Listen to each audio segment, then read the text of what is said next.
Maman, viens voir, ça me dépasse. Oh. Le pays, oh papa, t'es la pâte. Oh. On vit des webisans tous les jours, ça me pas chaud. Il y a des gens qui nous prennent pour des fous, mais oh non, la mort de l'évêque. Aujourd'hui on veut masquer beaucoup de projets. Oh. Les Camerounais méritent d'être complètement éclairés là-dessus. Sur le plan institutionnel, il faut faire une réforme profonde de la Constitution. Pourquoi? Pour deux raisons fondamentales. La première, c'est que j'ai promis aux Camerounais que si je suis élu président de la République, la première chose à faire, c'est de régler la crise anglophone. Et régler la crise anglophone, vous devez acter cela dans la Constitution. Donc c'est déjà le premier élément qui nous impose de faire une réforme de la Constitution.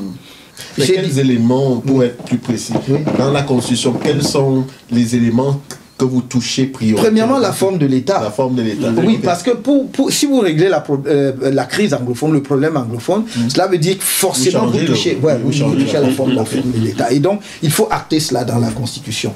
J'ai toujours dit que j'étais personnellement favorable à une large autonomie des 10 régions.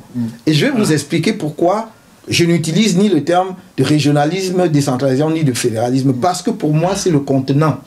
Mais d'abord, il faut régler le problème du contenu. Donc, être d'accord que nous allons transférer le maximum de compétences aux régions pour permettre au pays de respirer, aux talents de s'exprimer, aux régions de se développer. Parce que chaque région du Cameroun a la capacité de trouver en lui-même une bonne partie des ressources nécessaires à son développement. Et donc, il faut transférer les compétences avec les ressources. Il ne s'agit pas de dire vous avez les pouvoirs sans ressources. Et donc, quand vous faites ce transfert, ça veut dire déjà, vous diminuez l'impact, la mainmise du pouvoir central sur la marche des affaires. Parce qu'à l'heure actuelle, nous avons l'impression qu'on veut contrôler même l'air que les Camerounais respirent. On est allé au-delà du jacobinisme français. Parce que franchement, on n'a jamais vu cela. Est-ce que vous songez qu'au Cameroun, à l'heure actuelle, même alors que nos textes disent, que même la Constitution, disent que la commune, ne parlons même pas de région, est une collectivité décentralisée. Mais quelle commune a une autonomie au Cameroun? On va vous dire, oui, il y a la loi de la décentralisation, on leur a dit qu'ils peuvent désormais construire des salles de classe, creuser des puisards, etc. Mais on sait très bien que lorsque, par exemple, les partis d'opposition ont gagné massivement des communes en 97, après 92 et tout cela, qu'est-ce qu'on a fait? On a créé le poste de délégué du gouvernement, qui sont nommés par le président de la République. Alors que vous avez des élus, des gens qui sont élus pour gérer la commune. Des personnes nommées viennent coiffer ceux qui sont élus par le peuple. Voilà. Or, au début, cela ne s'appliquait qu'aux 10 villes capitales régionales. Mais aujourd'hui, on a étendu, puisque par exemple, EDEA a un délégué de gouvernement, Nkonsamba a un délégué de gouvernement. Donc vous avez un ensemble de villes que l'on appelait jadis villes secondaires qui ont des délégués de gouvernement. Cela veut dire que le pouvoir central a repris le contrôle, en fait, des collectivités décentralisées par le mécanisme de délégués de gouvernement. Deuxièmement, lorsqu'il s'agit de petites villes où on ne peut pas nommer de délégués de gouvernement, on a pendant longtemps bloqué le transfert que le FEICOM et des centimes additionnels qui sont collectés pour les communes. On a bloqué le transfert financier vers ces communes. Donc vous vous retrouvez maire, vous n'avez pas le moyen de fonctionner. Donc je crois qu'il faut vraiment laisser les Camerounais respirer. Nous avons un pays d'hommes et de femmes talentueux. Il faut leur donner la possibilité de s'exprimer. Et donc ça, c'est pourquoi je pense qu'il faut faire dans cette question de réforme de l'État. J'ai toujours dit, pour moi, le dialogue que je voudrais initier avec nos compatriotes anglophones sur la forme de l'État permettra de dire si nous retenons, pour ce qui est maintenant de l'enveloppe, c'est-à-dire du contenant, si on utilise le terme région, fédéralisme ou tout cela. Mais si on n'utilise pas le terme fédéralisme, je dis donc que si nous parlons de région, il faudra que les régions du nord-ouest et du sud-ouest aient un statut spécial. Autonome. Oui, non, des régions autonomes, mais à statut spécial. Pourquoi? Parce que vous ne pouvez pas leur donner le même statut que les 8 autres régions. Pourquoi? Parce qu'il y a une spécificité historique. Si nous avons crise, c'est pour prendre en compte leurs particularités sur le plan culturel. Parce qu'ils revendiquent à juste raison. Parce que je ne comprends pas que les francophones ne perçoivent pas. Oui. Pourquoi est-ce que nous, francophones, nous croyons que ce soit, et c'est naturel que nous, on parle le français et qu'on soit installé dans la culture francophone, et on ne comprend pas que nos compatriotes qui ont vécu pendant la même période, parce que c'est exactement la même période de temps sous l'administration britannique, et envie justement de vivre cela. De vivre autre chose, Et nous disons, non, il n'y a pas de problème anglophone, mais non, il y a un problème anglophone. Donc nous devons leur conférer un statut spécial si nous retenons la formule des régions, un statut spécial, par exemple, pour que l'anglais soit effectivement première langue dans ces régions. Pour que, par exemple, s'ils veulent maintenir en droit la common law, exactement, dans un certain nombre de matières, parce qu'il faut reconnaître aux anglophones, ils n'ont jamais fait de problème, par exemple, en ce qui concerne le code pénal. Non. Ils disent, oui, il y a un code pénal, ça va, ça s'applique partout sur le territoire. Mais, par exemple, sur le droit de la famille, sur le droit des affaires, ils disent, donc c'est la common law. Nous avons cette culture-là, et parce que nous nous y retrouvons. Donc, s'ils veulent appliquer cela, pourquoi pas? S'ils veulent avoir des universités de type anglo-saxon, ça ne peut qu'enrichir un pays comme le Cameroun. Et c'est bien pour cela, je crois, que le gouvernement et le président actuel lui m'avaient compris à une certaine époque, mais malheureusement, après, on tombe dans la ruse politicienne. À une époque, quand il a dit, on crée à Buea une université de type anglo-saxon. C'était ça, l'université de Buea. C'était une université de type anglo-saxon. Après, on a voulu uniformiser comme les autres universités, et cette spécificité s'est perdue. Donc, je dis, il faut faire cette réforme actée dans la Constitution. Ensuite, maintenant, sur le plan de l'articulation institutionnelle, premièrement, la première chose qu'il faut faire, d'abord, il faut revenir à la limitation du nombre de mandats présidentiels. Je m'y engage. C'est fondamental. Un mandat renouvelable une seule fois. Un mandat de combien de temps? Un mandat, bon, moi j'ai dit, le premier mandat, ce sera 7 ans. Parce que vous êtes élu pour 7 ans. Parce que, sauf si vous dites, vous êtes élu et vous reformez la Constitution pour faire un effet rétroactif. C'est compliqué, c'est pas visible, c'est pas lisible. Que généralement, on ne tient voilà. pas. Ensuite, donc, on peut débattre maintenant dans la réforme constitutionnelle pour revenir, pour que le deuxième mandat soit de 5 ans. Et tout ça. On peut débattre de cela. Donc, j'ai pas de problème. Mais c'est dans tous les cas un mandat renouvelable une seule fois. Et ça ne veut pas dire automatiquement 2 mandats, parce qu'à l'issue de votre premier mandat, les Camerounais peuvent dire que voilà, ils ne veulent pas de vous, vous devez partir. Donc c'est un mandat renouvelable une seule fois. La deuxième chose, c'est qu'il est important que nous instaurions une élection présidentielle à 2 tours au Cameroun. Parce qu'à l'heure actuelle, le futur président de la République du Cameroun peut être élu à 25%. Ou 20%, donc, oui, 25% des inscrits. Des inscrits. Pas des Camerounais. Non, et même des votants. Et des votants, oui, parce qu'on peut s'inscrire sans voter. Oui, des votants. Ça veut dire qu'au finish, c'est avec 10% de Camerounais qui est président. Vous voyez, et donc il n'a pas la légitimité. Du tout. Oh, une élection à 2 tours, contrairement à ce que les gens croient, ce n'est pas un luxe. C'est pour permettre à un président de la République d'être porté par une majorité qui lui permet d'avoir une vraie légitimité pour gouverner le pays. Donc c'est pour cela que nous voulons une élection présidentielle à 2 tours. C'est pour cela aussi, pour que cette légitimité s'étende à l'ensemble des jeunes Camerounais, que nous voulons ramener l'âge électoral de 20 ans à 18 ans. Pourquoi? Parce que nous disons qu'il est absurde qu'un jeune Camerounais soit pénalement responsable à 18 ans et qu'il ne soit pas voter à 18 et choisir ses dirigeants à 18 ans. Donc c'est logique. Maintenant, au sein de l'exécutif, nous voulons vraiment, si l'on maintient le poste de Premier ministre, parce que le débat actuel, c'est de savoir si nous allons maintenir le poste de Premier ministre ou créer un poste de vice-président de la République et supprimer le poste de Premier ministre. Pour que le président de la République soit directement celui qui assume la charge de l'exécutif. Un peu comme aux États-Unis ou ailleurs. Voilà. Et qu'on ne se réfugie pas derrière un double palier où personne ne sait qui fait quoi. Donc, mais si on maintient le poste de Premier ministre, il faut rééquilibrer les pouvoirs. Il faut vraiment que le Premier ministre soit en charge de la conduite de la politique. Le président de la République définit la politique. Il fixe le cap.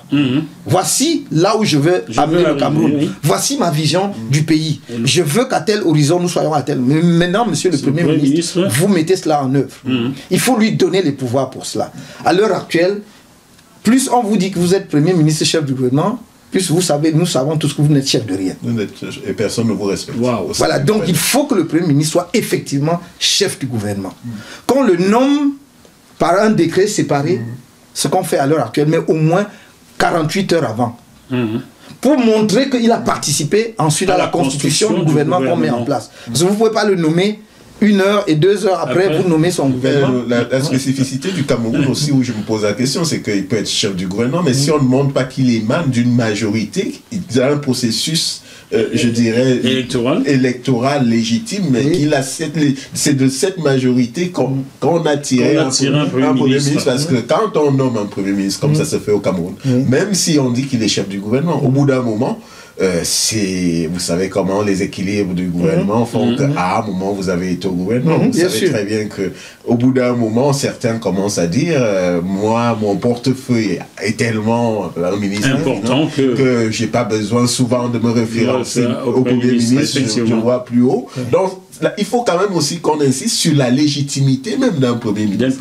Je vous fais comprendre très bien. Je vais vous dire pourquoi cette formule peut, à première vue, paraître intéressante, elle ne l'est pas.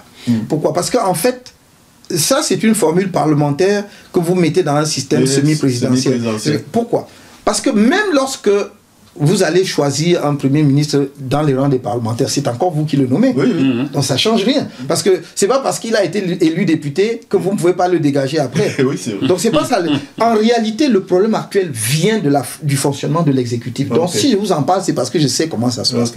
Le ministre qui va dire je suis ministre de Finances ou de l'économie ou de je sais pas moi, la défense, je suis très important, donc j'en réfère pas au Premier ministre, c'est parce que le président de la République lui donne cette possibilité. Là, effectivement. Donc si vous lui faites comprendre que votre patron, c'est le Premier ministre.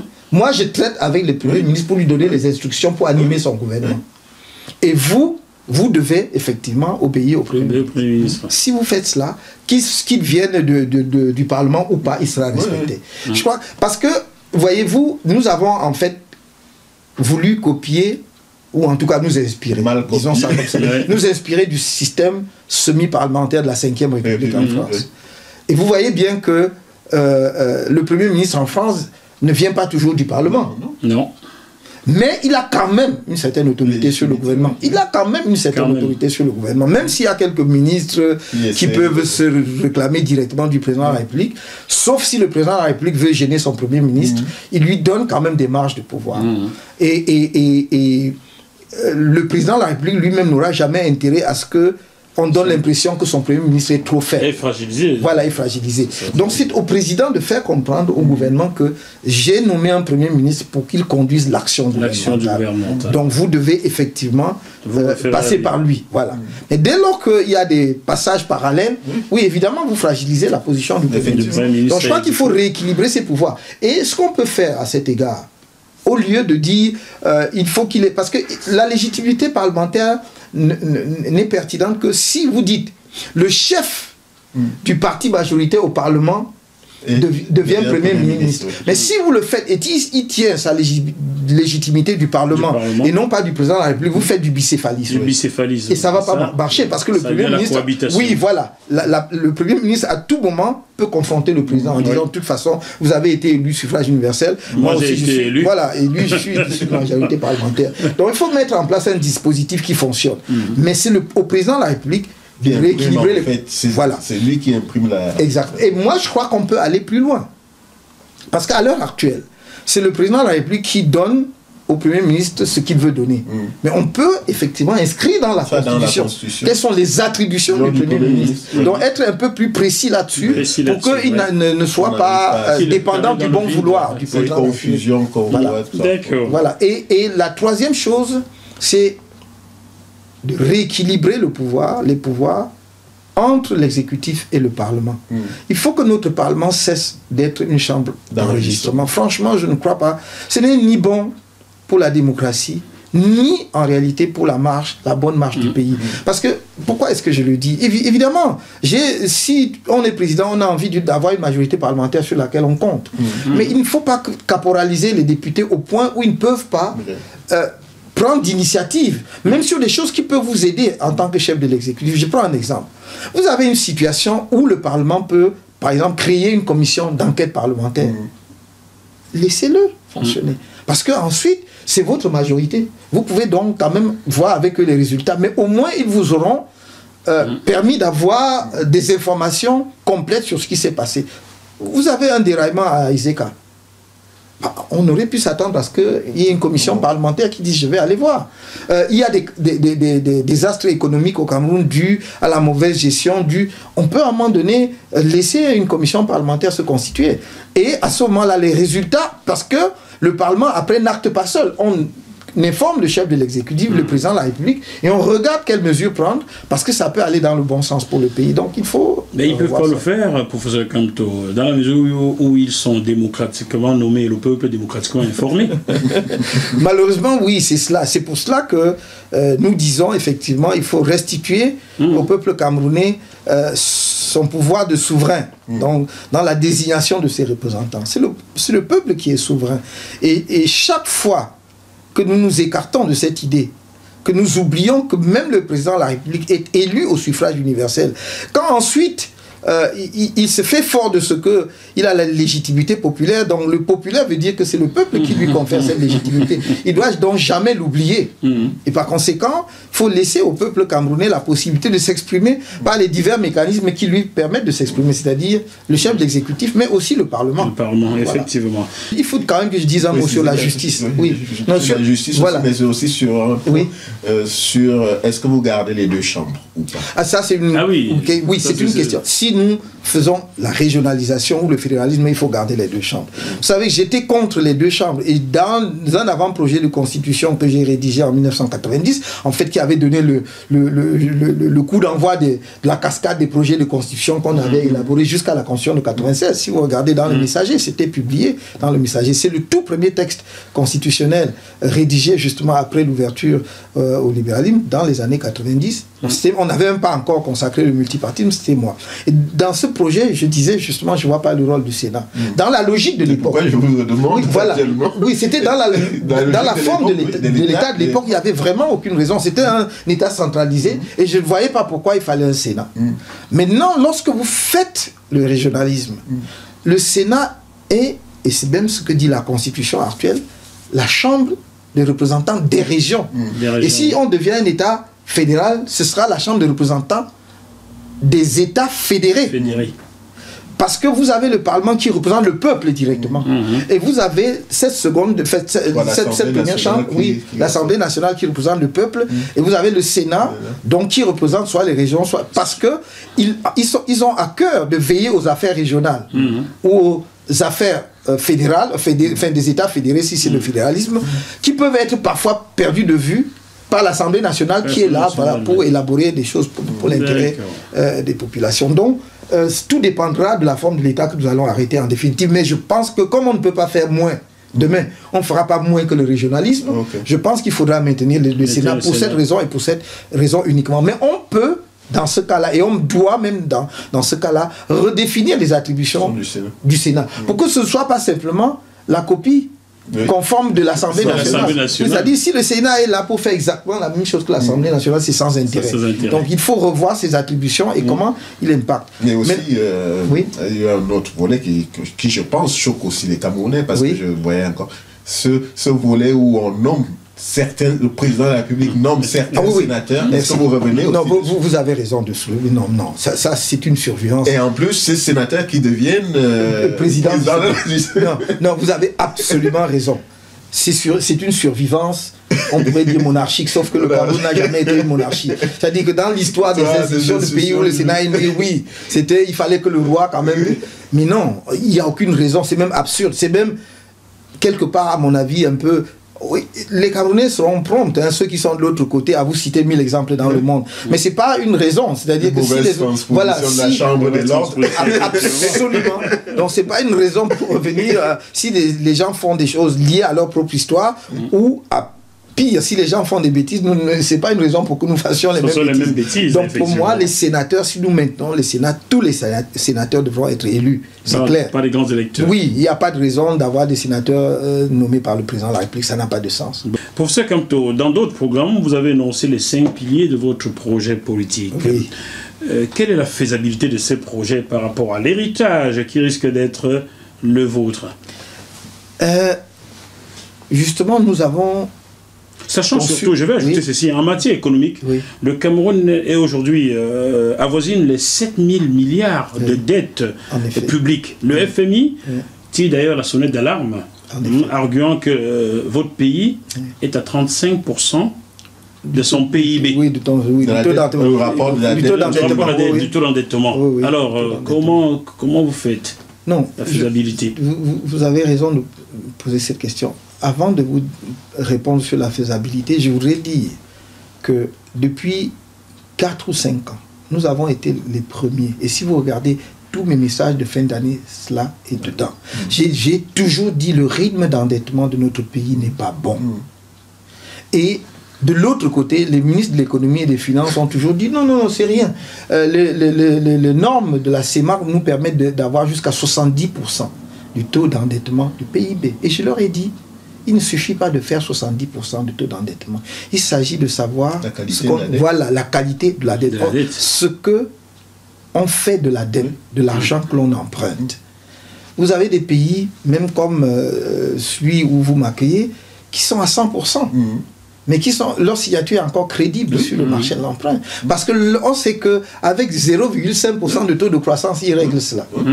Or, chez nous, vous ne pouvez effectivement réagir à une dette de ce niveau que si vous êtes à partir de 7,5, entre 7 et 10% de taux de croissance. Le 7% que nous n'avons jamais approché, alors que le DSCE, c'est-à-dire le document de stratégie pour la croissance et l'emploi, qui est en fait le tableau de bord du gouvernement, son grand projet. Il faut dire que ces dernières 10 années, il n'y a que le Ghana qui a atteint les 7% en Afrique noire. Non, la Côte d'Ivoire a fait sur 5 ans au moins 9%. Oui. De façon constante. Je ne vois pas ça comme ça, c'est un peu artificiel, mais bon. Oui, non, ça peut être artificiel, mais nous donnons les taux. Parce que ça peut être artificiel si il s'agit d'infrastructures sur lesquelles les opérateurs, et c'est un peu peut-être le cas de la Côte d'Ivoire, sont essentiellement des compagnies étrangères. Voilà pourquoi je dis c'est artificiel. Oui, mais prenons le taux. Si on prend le taux, il est là. Nous parlons de taux. Donc, mais je reviens au Cameroun. Parce qu'on va encore me dire que je prends la Côte d'Ivoire pour mon modèle. Non. Je dis simplement je vois le taux. Je ne dis pas que, parce qu'on m'a dit que je prenais la Côte d'Ivoire pour mon modèle. C'est archi faux. Moi, je réponds aux questions. Oui, je réponds aux questions. Mais je voulais juste dire ceci. Donc, j'ai tiré régulièrement la sonnette d'alarme. Personne n'a écouté. J'ai dit, nous avons 1200 milliards de déficit de la balance commerciale.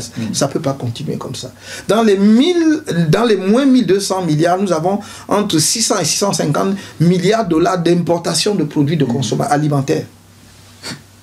Oui. Dans un pays qui a atteint l'autosuffisance alimentaire, oui, j'ai dit cela. J'ai dit, c'est un bluff que le gouvernement fait d'annoncer qu'il fera 600 000 tonnes de cacao en 2020. Nous sommes en 2018. Ils l'ont annoncé en 2016-2017, alors qu'on n'avait pas augmenté les superficies cultivables de production de cacao d'un quart. Donc tout cela ne tient pas. Nous avons donc une dette qui n'est pas soutenable. Personne n'a suivi. Et c'était avant que l'on aille pour la deuxième fois au FMI. Et donc, au lieu, justement, que nos compatriotes, notamment les médias locaux, disent, mais en fait, quand même, il y a des hommes politiques ici qui disent des choses. Il faut commencer à faire attention. Non, c'est passé sous silence. On m'attaque sous tous les angles, on dit que nous n'avons pas de programme et tout ça, alors que je l'ai dit. Et on aurait évité le FMI si on avait été un tout petit peu attentif à ce que nous disions. Le taux d'endettement n'était pas bon. Bon. Alors, maintenant, comment on fait? En réalité, le pays est extrêmement riche. Vraiment, je le dis en toute simplicité, que si nous nous organisons en tant que nation, que nous mobilisons notre peuple pour le mettre sur un cap, qu'il est convaincu justement, qu'il y a une nouvelle espérance, vous allez être étonné parce que le Cameroun est capable de faire. Tenez, nous sommes le seul pays où l'on peut produire à la fois du cacao, de l'EVA, du café, du thé, du coton, de la banane, du palmier à huile, les arachides, et je ne parle pas des produits vivriers. Nous sommes les seuls. Vraiment, en Afrique subsaharienne, nous sommes les seuls. Et peut-être dans le monde, vous ne trouverez pas beaucoup de pays comparables. Si je prends le domaine minier, nous avons du fer, nous avons de l'uranium, laissons même ça de côté, mais nous avons de la bauxite en grande quantité. Qui n'est pas encore exploité à Martap, là. À Mini Martap et même... En allant Venga ou derrière. Oui, et même à Fongo Togo, à Tcham. Ah, Fongo Tongo aussi, je savais toujours, pas. Oui, toujours. Oui. Nous avons donc du fer, et en grande quantité à Bala, de très grande teneur. Nous avons même ce qu'on appelle, je crois que c'est les mamelles de Kribi, qui encore sont des gisements de fer. On a parlé du cobalt, du nickel. Il y a du cobalt, voilà. Géovic est venu, je ne sais pas s'ils ont déjà tout pris ou pas. Mais nous avons de l'or. Quand j'étais à l'école primaire, on parlait déjà de l'or de Betareoya. Et ça n'est pas fini. Mais nous venons ensuite encore de découvrir de l'or à Ezeka. Au moment où je vous parle, il y a de l'or à Ezeka. Nous avons un des plus importants gisements de diamants au monde. Ne dites pas tout, on pourrait vite vous le piquer avant que vous n'avez la présidence. C'est que tout ça se passe dans une certaine opacité. Absolument. Opacité, donc... Et vous voyez, c'est ça le problème. C'est que même les Camerounais au Cameroun ne savent pas forcément. Moi-même, je suis qui avait de l'or à Ezeka. Comment? Heureusement, il y a les réseaux sociaux. Il y a probablement des autorités traditionnelles là-bas qui se sont mis à donner des parcelles à des exploitants chinois ou autres. Et c'est l'autorité administrative qui écrit donc pour les mettre en garde qu'on ne peut pas aliéner de cette façon-là le domaine national n'importe comment. C'est là que nous on découvre qu'il y a de l'or à Ezeka, mais officiellement on n'a jamais rien dit à ce sujet. Et souvenez-vous que vers les années 2005-2009, on a annoncé donc les diamants de Mobilon comme étant l'un des gisements les plus importants au monde. Je crois qu'en 2014, quand les gens ont commencé à faire pression et que le gouvernement voulait être éligible au processus de Kimberley, donc qui parle de diamants propres et tout, on a annoncé, vous savez quoi, que nous avons exporté pour nos premiers diamants. Vous savez à quel prix qu'on a exporté pour 75 millions de francs CFA de diamants. J'ai dit, mais c'est une bague de fiançailles ou les diamants? Je sais pas quoi. Et depuis lors, on n'a plus jamais rien dit. Donc voilà le Cameroun dans lequel nous vivons. Voilà notre pays. Donc c'est pas la ressource qui manque. J'ajoute, nous produisons un peu de pétrole, si je m'en tiens à ce qu'on dit. Mais nous avons beaucoup de gaz et tout le monde le sait. Donc nous pouvons développer une vraie filière chimique et d'industrie des hydrocarbures au Cameroun. Même des pays à côté qui ont commencé bien après nous. Pour ne pas citer même la Guinée équatoriale, allez voir, même si ce sont en grande partie des entreprises étrangères, mais allez voir la filière chimique qu'ils ont. Vous visitez ça en voiture parce que vous ne pouvez pas visiter à pied. Donc pourquoi on peut produire de l'ammoniac, on peut produire des tas de choses au Cameroun, y compris ce qui est nécessaire pour la fabrication des engrais, on ne le fait pas. Donc quand vous me dites comment vous allez payer, je dis non, on va le faire. Et là je parle. Maintenant, mon programme, le financement de mon programme économique, c'est 2 leviers fondamentaux. Ou 3, plus exactement, pardon. 3. Il y a d'abord la relance globale de l'économie. Et le levier de la relance de l'économie, pour moi, c'est l'agriculture. Ah. Oui. Et c'est vraiment le levier fondamental. Vous l'avez évoqué, je vais aller dans les détails. Si vous voulez. Voilà, exactement. Et je vais aller dans les détails parce que qu'on cesse de nous parler d'agriculture de 2e ou de 3e génération, il faut faire juste l'agriculture. Et donc, l'agriculture en faisant quoi? La première chose pour relancer l'agriculture, nous devons régler le problème foncier. Et moi, je vais le régler en faisant venir toutes les élites traditionnelles dans ce que j'appelle les états généraux du foncier. Parce qu'à l'heure actuelle, il y a un décalage entre les textes qui existent et ce qui se passe sur le terrain. Il faut qu'on s'accorde sur la manière dont nous allons gérer le foncier national. Pour que si vous êtes un investisseur étranger ou camerounais et que vous mettez de l'argent sur 500 hectares, 1000 hectares d'agriculture, que le lendemain, dès que vous avez mis en terre vos plans et que ça commence à pousser, qu'on ne sorte pas les machettes pour vous chasser. Il faut que vous ayez donc la sécurité foncière. La sécurité foncière, Une fois que j'ai réglé cela, il faut qu'il y ait un semencier national, c'est-à-dire un organisme qui produit de la semence, et de la semence de qualité. Nous ne pouvons pas, à l'heure actuelle, répondre à la demande paysanne. Parce qu'on vous dit, l'IRAD a mis au point une variété de maïs améliorée. Mais dès que vous êtes planteur, et moi je me suis essayé à la plantation, donc je vous parle en l'air. Je ne vous parle pas en l'air. J'ai créé une plantation de 30 hectares où je voulais par exemple faire des agrumes, des avocatiers. Et je voulais des plants améliorés. Non seulement ça coûtait extrêmement cher parce que vous avez le plan entre 1500 et 1800, ça dépend, mais vous ne les trouvez même pas. Ah bon? Vous ne les trouvez pas. Il fallait, on me dit, bon, allez vers une station vers Tchang. Et vous allez à Tchang, on vous dit, mais il n'y a que, je voulais faire 1500 plants. Mais je pouvais trouver que 200. Donc il faut attendre encore. Donc ce n'est pas disponible. Et je peux vous dire la même chose pour le maïs, je peux vous dire la même chose pour le manioc, pour le cacao, etc. Donc il faut un semencier national. Cela est important pour nous, pourquoi? Pas simplement pour approvisionner notre agriculture. Parce que si vous ne le faites pas, il y a les multinationales de la semence. Elles brevettent. Exactement. Voilà. Elles brevettent et vos propres semences, vous ne les avez plus. Vous n'avez plus le contrôle de ceux-ci de brevettent parce que vous ne pouvez plus acheter que chez eux. Et vous savez que les semences qu'ils donnent ne se reproduisent pas. Ne se reproduisent pas. D'ailleurs, j'en profite pour vous dire, professeur, ce serait bien si vous arriviez de reformer même l'école qui forme vos ingénieurs agronomes. Absolument. J'ai rencontré un jeune ingénieur agronome à Douala. Je lui ai parlé de Monsanto. Il ne savait pas ce que c'est que Monsanto. Je ne voulais pas prononcer le mot. Je voulais pas prononcer le mot. J'ai lu faire la pub sur mon plateau. Voilà. J'étais effaré. Voilà. Un ingénieur agronome qui ne connaît pas. Exactement. Et vous l'avez bien dit. Je voulais pas prononcer le nom de Monsanto. Ils brevettent. Ils brevettent et vos propres variétés endogènes, locales du terroir, vous contrôlez plus parce qu'ils ont le brevet dessus. Donc même pour nous, pour la protection du patrimoine génétique végétal national, c'est crucial. Donc nous devons faire cela, avoir le semencier national qui rend la semence disponible. Parce que si vous voulez faire porter notre production de cacao de 200 000 tonnes à l'heure actuelle, 198 000 à 200 000 tonnes, à 300 à 400 000 tonnes, il faut être sûr que vous allez créer peut-être 5 000 hectares de nouvelles plantations, mais que vous aurez des plans. Des plans, oui. Donc il faut un semencier. Troisième chose, il faut de la mécanisation. Et deux types de mécanisation. La petite mécanisation, qui n'est pas motorisée, qui est traditionnelle, qui est attelée. Avec des vaches. Avec des vaches, voilà, 2 vaches ou 2 chevaux et un soc, c'est-à-dire la charrue, qui tire la charrue pour labourer. Parce que ça suffit que l'on nous parle de deuxième génération, alors que nos parents continuent de se casser le dos avec la même roue qui remonte à l'âge je crois, du fer. Donc il faut qu'on arrête ça. Et vous avez déjà des régions du pays où on pratique cela, où c'est connu, c'est la partie septentrionale. Et même là, ce n'est pas généralisé. Donc notre souci demain, priorité, c'est de généraliser ça pour toutes les exploitations familiales, c'est-à-dire les exploitations qui vont jusqu'à 5 hectares, 10 hectares maximum. Il faut la petite mécanisation. Pour la moyenne exploitation et la grande exploitation, il faut des tracteurs agricoles. Que dans un premier temps, peut-être nous monterons chez nous.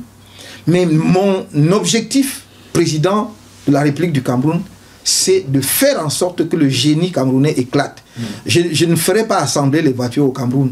Je vais avoir un modèle de voiture camerounais construit par les Camerounais. Et ensuite, je trouverai un partenaire stratégique pour que l'on construise ces voitures-là à grande échelle. Voilà ma démarche, c'est l'inverse. Ce n'est pas d'aller en Chine, de prendre quelques véhicules sur le mec, que l'on met made in Cameroun pour dire que c'est non. En Allemagne, ce sont des ingénieurs camerounais qui font tourner toutes les usines de véhicules que vous connaissez. Je ne vois pas pourquoi. J'étais à Francfort le mois dernier, je sais de quoi vous parlez, j'en ai rencontré. Voilà, et donc c'est exactement ce que nous voulons faire. Donc nous allons faire dans la mécanisation pour les grandes exploitations. Et le dernier volet, c'est la production des engrais. Production locale des engrais. Et pas uniquement, et même pas essentiellement les engrais chimiques. Nous voulons mettre l'accent sur les engrais biologiques. Parce que l'expérience de l'Europe doit nous servir. Nous ne pouvons pas justement tuer nos terres avec les engrais chimiques et qui d'ailleurs chez nous vont s'infiltrer très vite à cause des pluies jusqu'aux nappes phréatiques. Et ça va être catastrophique. Donc il faut que nous développions, parce que ça existe dans le monde, des engrais biologiques. Et nous, ça, voilà, et nous allons pouvoir le faire. Voilà pour relancer l'agriculture. Et donc quand vous relancez la production sur cette base, et je crois, et croyez-moi, ce n'est pas de la publicité politique. Nous pouvons faire passer la production de maïs au Cameroun en 3 ans. Je ne sais pas quel est le taux de production actuel, mais multiplié par 5 la production. Pourquoi? Parce que c'est ce qu'on appelle une spéculation à cycle court. C'est 3 mois le maïs. Et vous avez des régions au Cameroun où vous pouvez produire 2 fois le maïs par an, sans irrigation, rien qu'à cause de la pluviométrie. Donc si vous avez la semence améliorée, plus la maîtrise de la situation foncière, vous le faites sans aucun problème. Vous avez dit que je peux parler, laissez-moi dire. C'est très important. Vous savez, oui, parce qu'il faut que les Camerounais comprennent que c'est une mine d'or ce pays et que nous n'avons encore rien fait. J'étais dans le Mbam il y a 1 semaine avant de venir ici, et je passe souvent dans le Mbam. Regardez, c'est un territoire extraordinaire. C'est plat, mais ça a une particularité. le Mbam est traversé par des cours d'eau comme très peu. Parce que vous avez la Sanaga, on connecte qui est le plus grand cours d'eau. Mais le Mbam même, le Mbam c'est un cours d'eau. Oui. C'est son nom, c'est le cours d'eau qui donne son nom et qui est presque aussi grand que la Sanaga. Parce qu'on traversait avec le bac. Avec le bac jusqu'en 84. Voilà. Et donc, quand vous avez une région arrosée, traversée par ces deux cours d'eau, vous ne pouvez pas me dire, mais c'est du pain béni. Or, le Mbam est parmi les régions les plus pauvres du Cameroun. J'étais dans le Mbam, les gens pleuraient parce qu'ils n'ont pas d'eau. Vous imaginez, ils sont au bord de l'eau, ils meurent d'eau. Ils ont de l'eau, ils n'ont pas de l'eau. Et donc, vous pouvez faire de la culture irriguée dans le Mbam. Le Mbam, c'est là où on produit le plus d'oranges, le plus d'ananas, le plus de patates. Or, il manque d'oranges, oui, le plus de patates, le plus d'igname. Or, il manque des oranges au Cameroun. Si au petit déjeuner au Cameroun, vous voulez boire un verre de jus d'orange, et c'est la fois la manière. Et ces oranges-là, ce que vous avez viennent du Nigeria. Or, vous pouvez faire, oui, or, vous pouvez faire, mais je vous l'ai dit, vous pouvez faire des centaines de milliers d'hectares dans le Mbam, vous faites des agrumes. Donc, vous pouvez, et vous avez, même si vous voulez exporter les ananas du Mbam ici, en Europe, vous avez, le Mbam est à 120 km de Yaoundé. Oui. Donc, l'aéroport de Yaoundé peut faire le fret aérien. Donc, je peux évacuer mes ananas à partir du fret aérien de l'aéroport de Yaoundé sans avoir besoin, et donc ça arrivera frais sur vos tables. Donc voilà ce que nous voulons faire dans le domaine de l'agriculture. Donc c'est pas abstrait, c'est pas spéculatif. Je peux vous dire la même chose, par exemple, pour prendre une autre zone écologique, la partie septentrionale du pays. Il faut introduire de nouvelles variétés qui sont appropriées à l'écologie de la région. Il y a ce que nous devons préserver absolument, c'est la petite agriculture familiale, c'est elle qui tient le pays. C'est elle qui tient même toute la sous-région, parce que c'est elle qui produit tout ce que nous consommons, le maïs, les sorgho, les ignames et tout ça. Mais à côté de cela, il faut mettre, au lieu d'abandonner certaines terres sous prétexte que c'est aride, c'est parce qu'on n'a pas trouvé ce qui pousse là-dessus. Or, si vous regardez très bien, la noix de cajou, qui est dont la Guinée-Bissau, par exemple, est un des plus gros producteurs, est sur la même latitude, et même la Côte d'Ivoire d'ailleurs, mais que le Cameroun. Donc vous pouvez parfaitement produire ça de la Damawa jusqu'au nord, c'est-à-dire en remontant vers le nord. Les trois grandes provinces. Voilà. Or, vous avez des zones là-bas qui sont laissées à l'abandon, parce que personne n'imagine que, oui, nous pouvons développer la production, justement, de la noix de cajou ici. Donc nous allons faire cela pour qu'à côté de la culture vivrière, que les populations ont des cultures, j'allais dire, entre guillemets, de rente, c'est-à-dire des cultures de plus longue durée qui leur permettent d'avoir des revenus plus substantiels. Donc, au nord, ce qui manque au nord, je vais dire le grand nord de façon générale, c'est de l'eau. Quand vous allez au nord en saison de pluie, et vous tombez à la renverse, tout est vert. Tout est vert, exactement comme dans le Grand Sud. Donc, mais pendant la période de saison sèche, tout est calciné. Donc il faut de l'eau. Et donc, soit on fait les barrages, soit on pompe de l'eau. Et ça, c'est ce qui se fait partout ailleurs. Donc, ça s'est fait au Burkina Faso. Voilà. Il y a 5 ans, Luc Adolphe Thiaw, alors Premier ministre, m'invite dans son pays au Burkina. Et il ajourne mon retour. Il me dit, tu es trop pressé. Il me prend en hélicoptère. On va au bord du fleuve Sourou, à l'ouest du pays. Alors, il me montre 2800 hectares de terre irriguées par les eaux qu'on pompe du fleuve Sourou. Et les terres sont redistribuées aux villageois qui cultivent 4 denrées de céréales par an sur ces terres-là. Donc, j'ai des images, c'est faisable. Donc, c'est faisable et c'est ce que nous allons faire. Il n'est pas normal que la partie septentrionale soit périodiquement menacée de famine. Parce que la production agricole est mauvaise, parce qu'elle dépend exclusivement de la pluviométrie. Vous savez que la fenêtre d'opportunité dans la partie septentrionale, c'est 3 mois. Donc si le paysan rate la première semaine, ou les 2 premières semaines, il va semer, ça va pousser, mais le rendement sera extrêmement faible. Donc on doit pouvoir régler cela. Et ça fait partie des choses que nous réglons.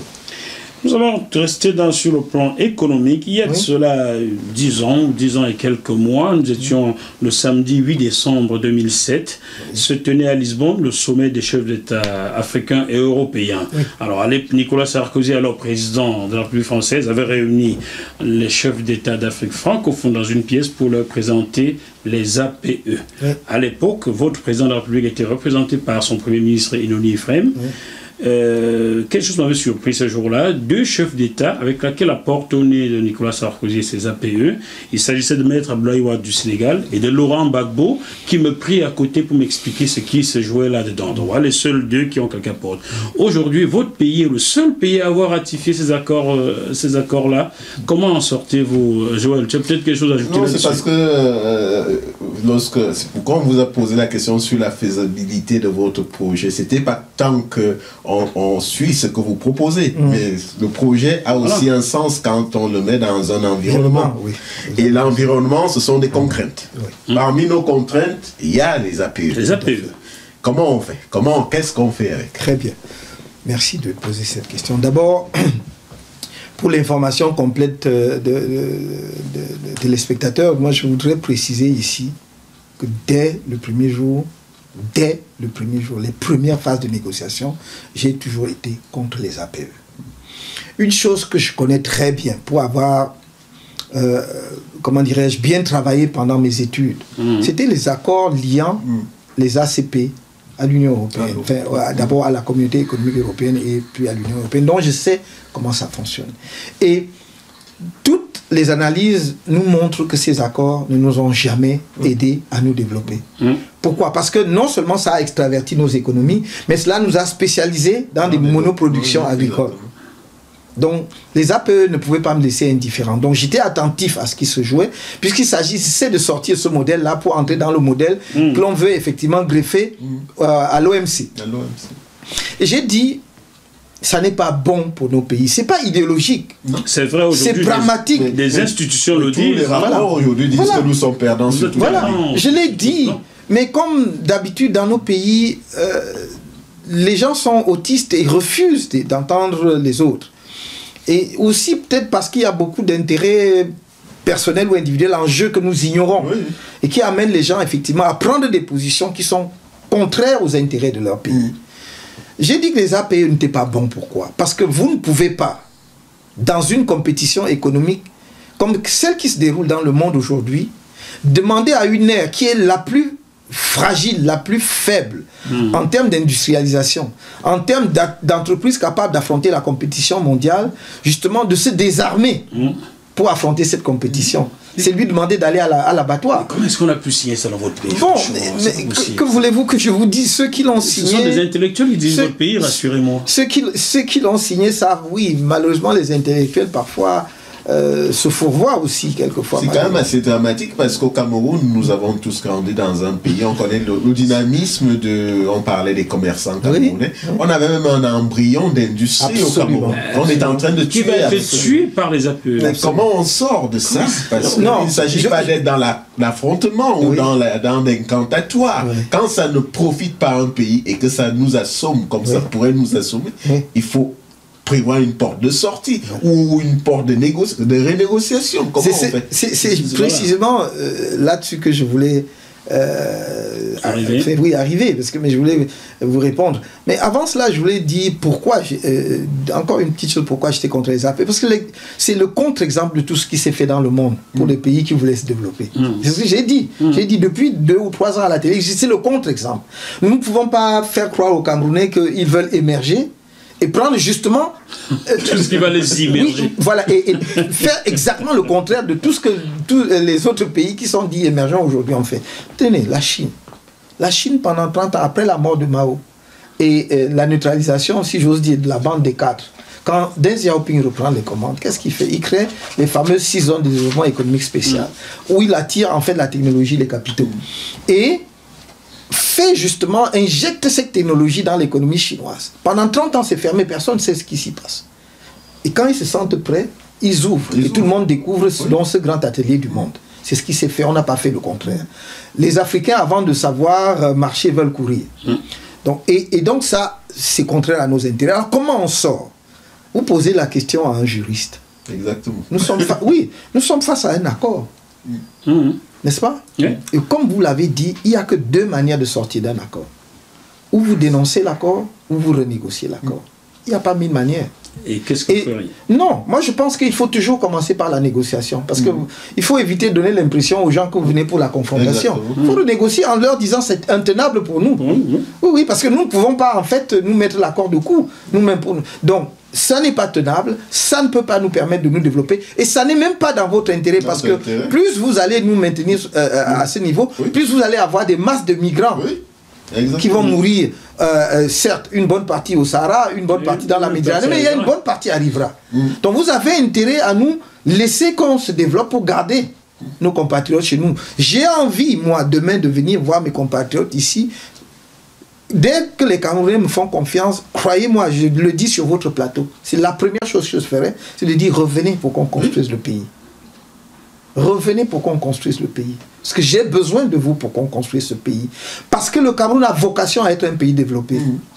C'est inscrit dans l'ADN de ce pays, en termes de ressources naturelles et de ressources humaines. Il y a très peu de pays qui ont ça. Et c'est pour ça que nous sommes une curiosité aux yeux du reste du monde et de l'Afrique. On ne comprend pas qu'un pays qui réunit autant d'atouts ne puisse... Voilà. Et donc c'est pour ça, j'ai besoin de mes compatriotes et je viendrai les chercher pour cela. Donc, je vais dire aux gens, on renégocie tel point, nous ne pouvons pas continuer comme ça. Et si on n'est pas d'accord, à ce moment-là, parce que il y a ce qu'on appelle en droit le retrait d'un traité. Nous allons nous retirer du traité si on ne peut pas renégocier. C'est comme ça. Ça n'est pas...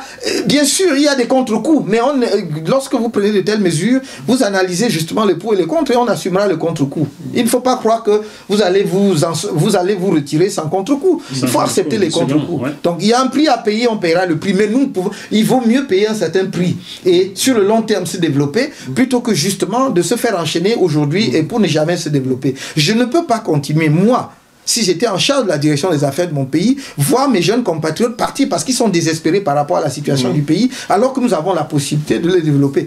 Comment voulez-vous que, comme il disait tout à l'heure, il y avait un embryon d'industrie qui était né au Cameroun. Nous étions l'un des rares en Afrique subsaharienne. J'entends parler de l'Afrique de l'Ouest, la Côte d'Ivoire. Ils n'avaient pas autant d'industrie que nous dans les années 80. Et tout cela a fermé. C'est effrité. Les entreprises ont fermé les unes les autres. Déjà, pas devant les APE, mais devant l'ouverture du marché par rapport au marché asiatique dans le cadre de l'OMC. Voilà, pas d'APE. Exactement. Donc, on a inondé nos pays. Moi-même, je connais personnellement quelqu'un qui avait une entreprise de fabrication de mèches à Douala, en partenariat avec les Coréens dans les années 80. Il avait pignon sur rue, son usine était connue. Dès lors qu'il y a eu l'invasion, ouverture, il a dû fermer. Il a d'abord fait, il est allé dans le secteur informel. Même là, il n'a pas tenu. Il a tout fermé aujourd'hui. Donc je voudrais dire, ce qu'il y a, c'est de tenir un langage de vérité aux Européens. Et un langage, en fait, qui est un langage de dire, c'est aussi dans votre intérêt. Vous ne pouvez pas vous plaindre de ce que il y a un afflux massif de migrants, en tout cas africains, et en l'occurrence camerounais, dans votre pays, et en même temps créer les conditions pour que cet afflux augmente jour après jour. Donc, pour ajouter sur ce thème-là, j'en profite parce que dernièrement, vous disiez que le MRC est social-libéral. Beaucoup de gens ne savent pas très bien comment articuler. Ça veut dire que le social-libéral ne peut pas être isolationniste, il ne peut pas être protectionniste. Non. Mais il y a quand même une chose, vous avez cité la Chine tout à l'heure, vous avez vu comment la Chine accompagne les investissements étrangers en Chine. Est-ce qu'il n'y a pas des leçons à tirer là aussi, parce qu'on a vu dernièrement avec le scandale Bolloré, évidemment les gens se sont apitoyés, mais je pense que fondamentalement dans les États africains, il y a un problème au niveau des investissements directs. Il faut qu'on arrive, quitte à demander aux investisseurs de s'adosser avec des locaux. Est-ce que vous ne trouvez pas qu'il y a quelque chose à faire là aussi? Absolument, mais je voulais m'arrêter 30 secondes sur le social-libéralisme. Il y a dans le libéralisme social, ne retenez pas que le libéralisme. Évidemment. Donc nous ne sommes pas des libéraux purs, nous ne sommes pas des libéraux, des néolibéraux, non. Parce que c'est eux qui disent il n'y a aucune barrière, il n'y a aucune... Parce que... Et c'est un mensonge. Parce que même les néolibéraux américains font du protectionnisme. Vous savez très bien qu'il y a, même aux États-Unis, il y a des entreprises privées, je dis bien privées américaines, dans le capital duquel un étranger ne peut pas entrer. C'est vrai. Et qu'on nous arrête ces histoires de... Non, il y a en fait notre social-libéralisme est avant tout un pragmatisme. En fait, nous y sommes arrivés parce qu'on a constaté que le socialisme, dans sa conception initiale, ne marche plus dans le monde d'aujourd'hui. Le libéralisme, dans sa conception outrancière, débridée, voilà, ne marche pas. Donc, il faut trouver un moyen terme. Et vous avez vu, par exemple, qu'il y a un port américain dont la gestion devait être... il y avait un appel d'offres pour la gestion. Et c'est une entreprise chinoise qui est arrivée. On a dit non, mais vous êtes trompé de porte, c'est pas ici. Circuler, il n'y a rien à voir. Donc il ne faut pas que l'on fasse croire aux Africains ce qui n'est pas. L'économie, voilà. Donc je voulais être clair là-dessus. Vous avez dit quelque chose de fondamentalement important. On ne connaît pas cela au Cameroun. Mais il y a d'autres pays africains d'ailleurs qui l'appliquent avec succès. C'est-à-dire, je peux citer l'Algérie, je peux citer l'Éthiopie et je peux en citer d'autres. Où effectivement l'investisseur étranger doit s'adosser sur un partenaire national, sur un capital national. Mais tout ce qu'on a, je vais vous donner un exemple qui a échoué au Cameroun. L'un des rares exemples que je connaisse. Il y a eu un projet de construction c'était quoi c'était pas un Radisson, c'était un Marriott. Un hôtel Marriott à Douala. Oui, un hôtel Marriott, donc de la marque Marriott. Je m'excuse de faire la publicité, enfin à Douala. Et donc, c'était un partenariat entre les opérateurs économiques camerounais, dont les noms sont connus, c'est dans la presse, et des partenaires américains. Et dans un premier temps, on a compris que très rapidement, les autres, en réalité, voulaient tout faire pour reprendre le contrôle total. Les autres, donc... la partie américaine. Oui. Mais aussi, l'État n'ayant pas joué totalement sa partition, parce qu'il était question que l'État dégage, je crois, 1 hectare, sinon plus à Bonanjo, pour permettre à cet hôtel, parce qu'on a besoin d'infrastructures hôtelières de ce standing-là, lorsque l'économie décolle. Et donc, on voit bien que c'est un des rares cas où on a voulu associer partenaires extérieurs et partenaires nationaux. Mais là, ce n'était pas adossé sur une loi. Il faut que nous ayons des textes à cet égard. Parce qu'en Éthiopie, il y a un texte. En Algérie, il y a un texte. Chez eux, au Rwanda aussi. Oui, au Rwanda. Chez eux, c'est du 51-49. En Algérie, c'est clair. C'est-à-dire que les locaux doivent avoir 51 et l'étranger 49. Oui. Bon. Donc, il faut voir. Je ne sais pas si c'est le même pourcentage qu'on retiendra, mais il faut absolument... Parce que c'est en réalité c'est la première condition pour que vous ayez un vrai transfert technologique maîtrisé par les nationaux. 2, pour que vous entraîniez vos entreprises nationales et vos acteurs économiques nationaux vers le haut. Voilà, vraiment à manager au haut niveau et aller à la compétition, etc., etc. Donc, je pense que ce sont des... Surtout qu'on a la chance, nous, d'avoir une tradition d'opérateurs économiques. Absolument, absolument. C'est ça qui est... Ce qu'on ne trouve pas dans d'autres pays de la sous-région. Voilà. Camer, depuis qu'on s'est connus, trop de proches sont partis pour ailleurs. Camer.